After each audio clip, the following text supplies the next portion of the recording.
pelarian mengalami suasana buntu.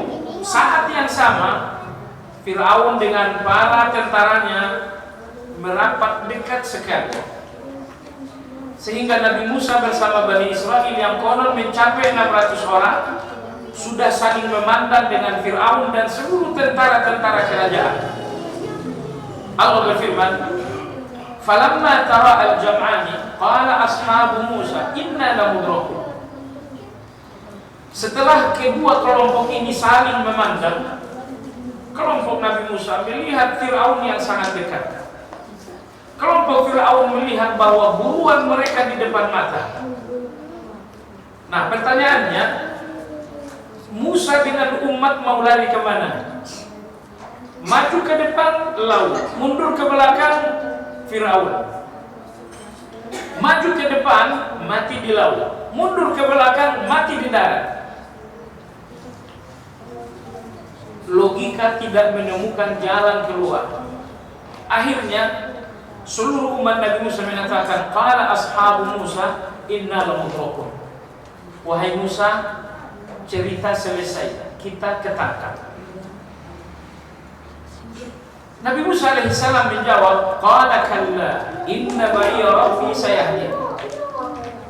Nabi Musa mengatakan tidak mungkin ketangkap, karena Allah bersama kita dan Allah akan memberikan jalan keluar. Nah, pertanyaan untuk kita semua yang hadir di sini, coba gambarkan, bayangkan, hayalkan suasana Nabi Musa dengan umat di depan laut, di belakang Fir'aun. Muncul dua komentar. Umat Nabi Musa mengatakan kita pasti ketangkap. Nabi Musa mengatakan tidak mungkin. Kita nggak mungkin ketangkap karena Allah bersama kita. Pertanyaan saya, dari dua komentar, menurut antum mana yang logis? Mana yang realistis?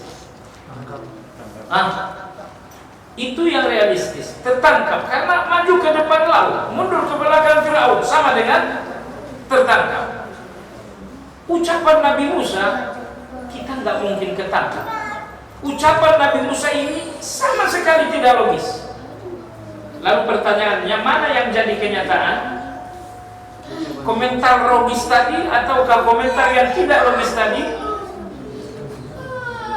Inilah tawakal. Inilah tawakal. Tawakal itu ketika Anda keluar dari logika dan sepenuhnya yakin kepada Allah Tabaraka wa Ta'ala. Saya yakin proyek ini akan laris. Kenapa? Banyak yang datang. Oh, itu bukan tawakal namanya. Sebab optimisme dan keyakinan Anda disebabkan karena faktor-faktor bumi. Keyakinan Anda bahwa ini akan laris bukan karena Allah Tabaraka wa Ta'ala, itu bukan dinamakan tawakal. Tapi kalau misalnya perumahan ini akan laris, kenapa? Emang banyak yang nawar. Saya belum melihat tanda-tanda yang nawar, tapi saya yakin Allah Ar-Razzaq. Ingat, setiap orang yang mengandalkan Allah gak mungkin diabaikan Allah. Iblis yang terkutuk saja meminta kepada Allah, dikabulkan oleh Allah. Iblis berkata, Rabbi anzirni ila yaumi yub'atsun. Wahai Rabbku, tangguhkan aku, panjangkan usiaku sampai kiamat. Iblis meminta. Coba dengar jawaban Allah. Qala innaka minal munzirin. Allah menjawab, baiklah Iblis, usiamu akan dipanjangkan sampai kiamat. Kalau Iblis yang terkutuk meminta diberi oleh Allah, mana mungkin antum yang setiap saat sujud dan rukuk lalu permintaan antum ditolak oleh Allah? Tidak mungkin. Maka oleh sebab itu tawakallah kepada Allah. Baik, di antara pintu rezeki adalah dekat dengan fakir miskin, dekat dengan anak-anak yatim. Siapa orang-orang miskin? Mereka adalah pintu rezeki orang-orang kaya. Siapa anak-anak yatim? Mereka adalah pintu rezeki orang-orang kaya. Dalilnya mana? Nabi SAW bersabda, hal tunsawuna wa turzaquna illa bidu'afaikum. Kata Nabi SAW, kalian tidak akan diberi rezeki oleh Allah kecuali jika kalian memperhatikan du'afa di antara kalian. Di negara ini saya tahu satu partai. Partai ini sebenarnya agenda politiknya nggak jelas, tapi selalu jadi menang pemilu. Kenapa? Karena janji Nabi SAW bahwa orang yang akan berpihak kepada du'afa akan dibantu oleh Allah Azza wa Jalla. Hadis Nabi yang baru saya bacakan bahwa Nabi SAW bersabda, kalian tidak akan dibantu Allah dan kalian tidak akan diberi rezeki oleh Allah kecuali karena perhatian kalian terhadap fuqara. Baiklah Bapak Ibu sekalian yang saya hormati, apabila terasa pintu rezeki serat, dekati fakir miskin, dekati du'afa, orang-orang yang lemah. Setiap kebaikan Anda untuk mereka akan membuka pintu-pintu rezeki. Nah, maka hari ini mengundang anak-anak yatim ke sini, anak-anak belum berdosa, memberikan mereka perhatian, bukan perhatian sehari saja. Kalau perhatian sehari bukan perhatian karena Allah, tapi perhatian terus menerus. Insya Allah perumahan ini nggak cuma ngajak kalian hari ini ya. Insya Allah nanti bulanan juga bakal ada insya Allah. Kalau nggak bisa 5 juta, 5 miliar ya kan. Nah baik, jadi intinya jemaah sekalian Bapak Ibu, setiap perhatian Anda kepada orang-orang yang lemah adalah pintu rezeki. Baik. Nomor 2, ini kita berbicara bagaimana mencari rezeki dengan cara-cara syar'i, bukan dengan cara-cara realistis. Yang pertama, cari rezeki Anda dengan mendekati, berbaik hati, peduli terhadap setiap fakir miskin. Nomor 2, ambil rezeki Anda dengan sebanyak mungkin istighfar. Sambil berjalan astagfirullah, astagfirullah, astagfirullah. Ternyata istighfar, kalimat yang demikian enteng, mudah diucapkan, tapi ternyata ini adalah kunci perbendaharaan. Coba dengarkan Allah berfirman dalam Al-Quran, فَقُلْتُ اسْتَغْفِرُوا رَبَّكُمْ إِنَّهُ كَانَ غَفَّارًا. Istighfarlah kepada Allah karena Allah Maha Pengampun. Apa hasil dan buah istighfar? Coba dengar, yursilis sama alaikum bidirah. Karena istighfar Allah akan turunkan hujan. Wa yumdidukum bi amwal. Karena istighfar Allah akan memberikan kalian harta. Wa banin. Karena istighfar Allah akan memberikan kalian keturunan. Wa yaj'al lakum jannat. Karena istighfar kebun dan tanam-tanaman kalian akan subur.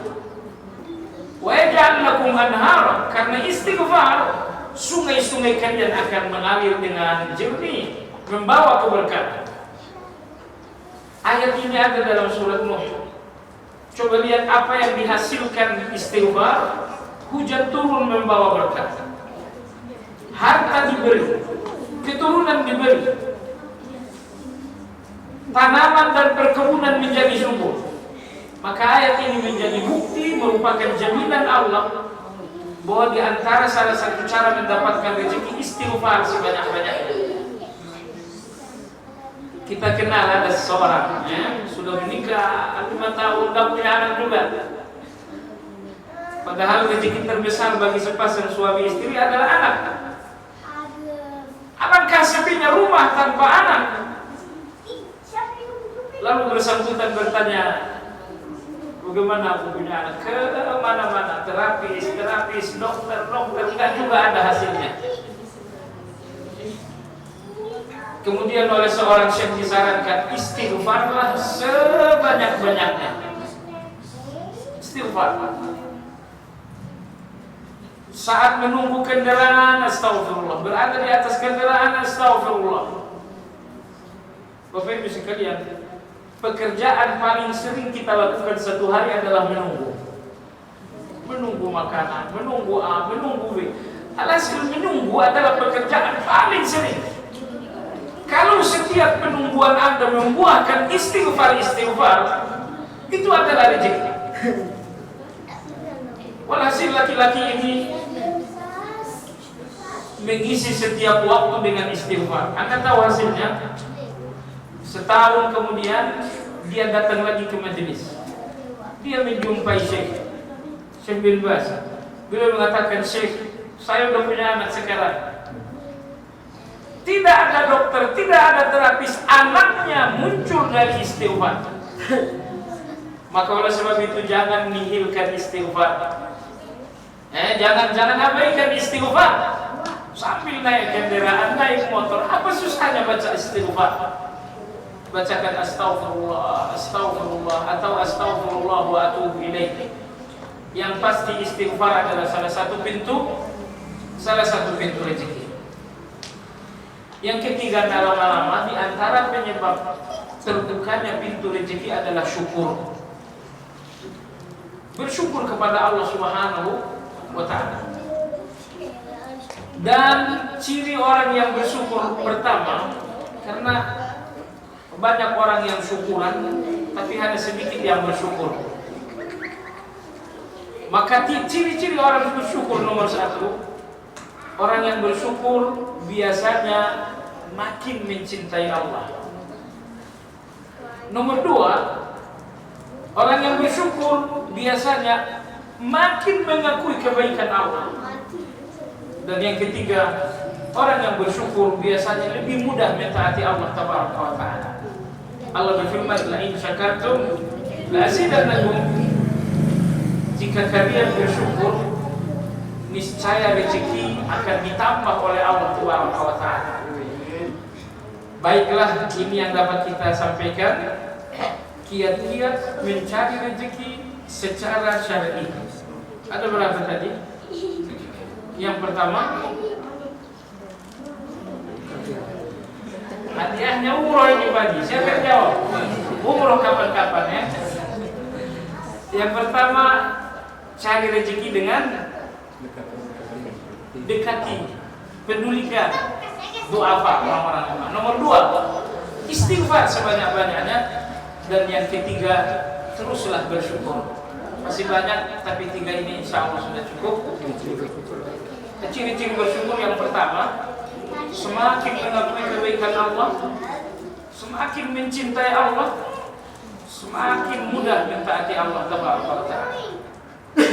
Baik, mudah-mudahan bermanfaat. Demikian untuk doanya kita mintakan nanti ke DKM Masjid Bapak DKM Masjid Nur Iman ya. Oke, Ustaz mana? Anda juga bisa mengunjungi Facebook kami di facebook.com/amanahinsanmadani atau bisa tonton kami di youtube.com/sahabatyamima dan follow Twitter kami di twitter.com/@sahabat_yamima. Sahabat Yamima, peduli dan memahami.